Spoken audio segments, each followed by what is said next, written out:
Tras la destrucción de Jerusalén en el año 70, el cristianismo deja de ser una corriente localizada y comienza a convertirse en una red.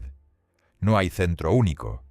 Hay rutas, de Siria a Egipto, de Asia Menor a Roma. Y con las rutas viajan palabras, recuerdos, versiones. Conviene recordar que, al principio, la fe no se organiza en un libro cerrado, se organiza en voces. En los primeros siglos circulan relatos, cartas, himnos y también colecciones de dichos. Lo relevante aquí es la forma. Un texto puede ser un evangelio sin narrar una vida.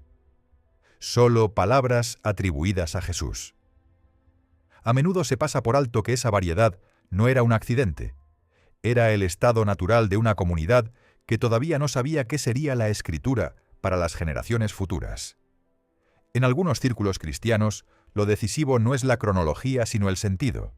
Se busca una enseñanza que parezca directa, casi sin intermediarios. Esto importa porque cuando un texto propone que la salvación pasa por comprender, por descifrar, cambia la gravedad del poder. Ya no depende tanto de una institución como de una interpretación. En ciudades como Alejandría, la fe se cruza con filosofía. Y ahí nace una tensión. ¿Qué es fiel al mensaje y qué es una desviación? Los historiadores discuten si algunos de estos textos alternativos fueron marginales desde el inicio, o si durante un tiempo convivieron con bastante normalidad junto a otros escritos hoy canónicos. No hay consenso absoluto sobre el grado real de diversidad. Las fuentes son fragmentarias, y muchas voces perdieron la batalla antes de poder dejar un archivo completo. A finales del siglo II, la palabra herejía empieza a funcionar como frontera. No solo describe un error, organiza un territorio. Desde una perspectiva histórica, el conflicto no es únicamente teológico, es también administrativo. Para que una comunidad se sostenga en el tiempo, necesita criterios, y los criterios exigen listas. ¿Qué se lee? ¿Qué se enseña? ¿Qué se permite? Este es el momento en que un evangelio puede convertirse en un problema. El texto prohibido no siempre es el más escandaloso. A veces es el más difícil de controlar. Algunas fuentes sostienen que la preocupación principal era la doctrina, mientras otras señalan que el verdadero temor era la circulación sin supervisión, comunidades interpretando por su cuenta, sin obediencia estable. En Egipto, el desierto no es vacío, es refugio. Los monasterios guardan textos porque guardan tiempo, y el tiempo, aquí, es una forma de resistencia. Lo relevante aquí es que prohibido no significa desaparecido. Significa empujado a los márgenes, confiado a manos que no hacen ruido. A menudo se simplifica este proceso como si alguien hubiera decidido en una tarde qué entra y qué queda fuera. Pero para entender este proceso, es necesario observar el contexto de una iglesia que pasa de perseguida a institucional. Cuando el cristianismo se acerca al poder imperial, aumenta la necesidad de uniformidad, no por capricho, sino por supervivencia política y doctrinal. En el año 367, Atanasio, obispo de Alejandría, envía una carta festal que enumera los libros que deben considerarse canónicos para el Nuevo Testamento, y marca, con palabras duras, otros escritos como invenciones que confunden a los fieles. Esto importa porque, desde ese punto, la línea entre lectura edificante y lectura peligrosa se vuelve más estricta, más disciplinaria.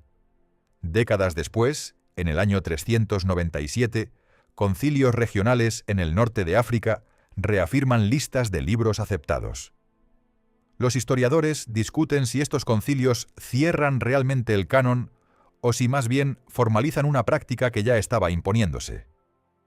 No hay consenso absoluto porque el canon no se comporta como una ley instantánea. Se comporta como una costumbre que se vuelve norma. Con el tiempo, lo canónico se vuelve cotidiano. Y lo cotidiano crea olvido. El texto prohibido, el evangelio que no entró, empieza a sobrevivir no por público, sino por obstinación privada. A menudo se pasa por alto que el olvido también es una tecnología histórica. No necesita violencia explícita, le basta con dejar de copiar. En estos márgenes, el texto prohibido se convierte en un espejo incómodo. No narra milagros para impresionar. No ofrece una cronología para fijar. Ofrece sentencias que exigen interpretación. Desde una perspectiva histórica, eso lo hace peligroso. No por lo que dice de Jesús, sino por lo que exige del lector. Algunas fuentes sostienen que hubo campañas activas para suprimir ciertos escritos, mientras otras señalan que bastó con la presión social y la autoridad episcopal para reducirlos a silencio. Lo relevante aquí es el resultado. El Evangelio otro va quedando sin futuro público. Y un texto sin futuro público se vuelve un objeto clandestino, incluso si nadie lo declara oficialmente ilegal cada día. La decisión no se toma con rabia, se toma con cálculo. Guardar un texto puede significar protegerlo, o condenarlo si cae en las manos equivocadas. Conviene recordar que, para una comunidad, la supervivencia a veces exige renunciar a lo que ama. Aquí, el Evangelio prohibido entra en su fase más extrema, la del silencio total. Se lo entierra no para destruirlo, sino para aplazarlo. Esto importa porque el desierto no solo traga, también conserva. Y en esa paradoja, ocultar para salvar, se decide el destino de un texto que ya no puede circular. El canon sigue su camino y el mundo aprende a leer una Biblia sin este Evangelio. Pero bajo la arena queda una biblioteca dormida, y el tiempo, paciente, empieza a trabajar a favor de lo improbable. Porque lo que ha sido sellado no está muerto. Solo está esperando a que, siglos después, una mano cualquiera, sin saberlo, rompa el barro y vuelva a abrir la pregunta que la historia intentó cerrar. Durante más de 1500 años, el texto prohibido permanece fuera del tiempo histórico. No influye, no polemiza, no incomoda, simplemente espera. A menudo se pasa por alto que muchos documentos antiguos no sobreviven por ser importantes, sino por haber sido olvidados en el lugar exacto. El hallazgo no es resultado de una búsqueda académica, sino de un gesto cotidiano. Esto importa porque la historia, en ocasiones, se reactiva sin intención. El pasado reaparece no cuando se le invoca, sino cuando alguien tropieza con él. Los manuscritos viajan primero por circuitos informales. Se venden, se esconden, se separan. Desde una perspectiva histórica, este momento es tan frágil como decisivo. El texto puede volver a perderse para siempre o entrar, por fin, en la historia documentada.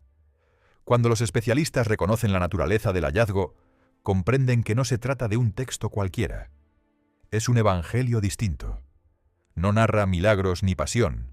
Presenta frases breves, enigmáticas, atribuidas a Jesús. Lo relevante aquí es que no intenta complementar los evangelios conocidos. Propone otro modo de entender el mensaje. Los historiadores discuten desde el inicio su origen. Algunos sostienen que el texto refleja tradiciones muy antiguas, posiblemente contemporáneas a los primeros evangelios, mientras otros señalan que su forma actual responde a corrientes espirituales posteriores. No hay consenso absoluto porque el texto no se deja fechar con facilidad. Es una mezcla de ecos tempranos y reelaboraciones tardías. Cada frase obliga a decidir. ¿Es metáfora? ¿Es instrucción literal? ¿Es provocación? Esto importa porque, a diferencia del canon bíblico, este evangelio no guía al lector, lo expone. A menudo se pasa por alto que un texto puede resultar peligroso no por su contenido explícito, sino por la libertad interpretativa que exige. El texto sale del ámbito académico y entra en el imaginario colectivo. Pero lo hace deformado. Se le atribuyen secretos, conspiraciones, mensajes ocultos. Conviene recordar que la espectacularización no aclara el pasado, lo cubre con ruido. Desde una perspectiva histórica, este es otro tipo de censura, más sutil, más moderna. Los historiadores discuten si este evangelio fue realmente excluido, por peligro doctrinal, o simplemente no elegido en un proceso de selección gradual. Algunas fuentes sostienen que representaba una amenaza teológica, mientras otras señalan que su forma, sin narrativa, sin estructura litúrgica clara, lo hacía poco útil para la enseñanza comunitaria.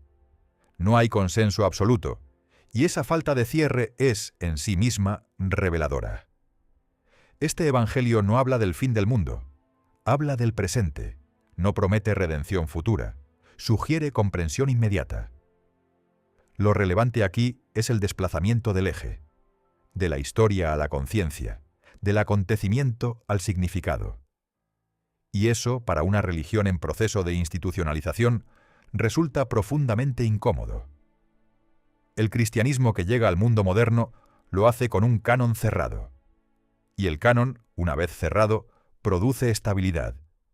Esto importa porque toda estabilidad tiene un coste.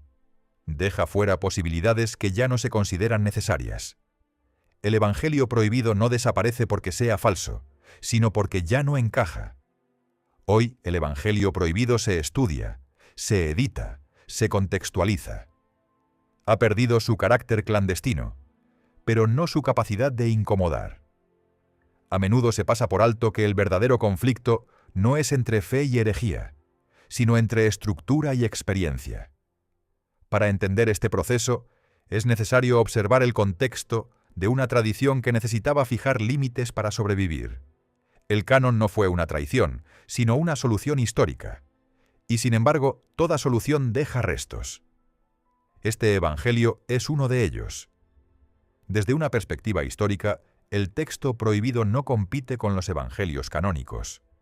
Los interroga. Pregunta qué se gana y qué se pierde cuando una experiencia espiritual se convierte en doctrina, cuando una voz se convierte en institución. El desierto que ocultó el texto lo devolvió intacto, pero no inocente. Lo relevante aquí es que el pasado no vuelve para corregir la historia, sino para complejizarla. Y la complejidad no siempre ofrece consuelo. El evangelio prohibido no entra en la Biblia, no lo hace ayer ni hoy. Pero su existencia recuerda algo esencial: que lo que creemos eterno fue, alguna vez, una decisión, y que toda decisión deja una sombra, porque la historia no solo se escribe con lo que permanece, sino también con lo que se excluye. Y en ese espacio, entre lo aceptado y lo silenciado, siguen resonando preguntas que ningún canon puede cerrar del todo. El texto que no entró en la Biblia no pide ser creído, solo pide ser leído, sabiendo por qué, durante siglos, se prefirió no hacerlo.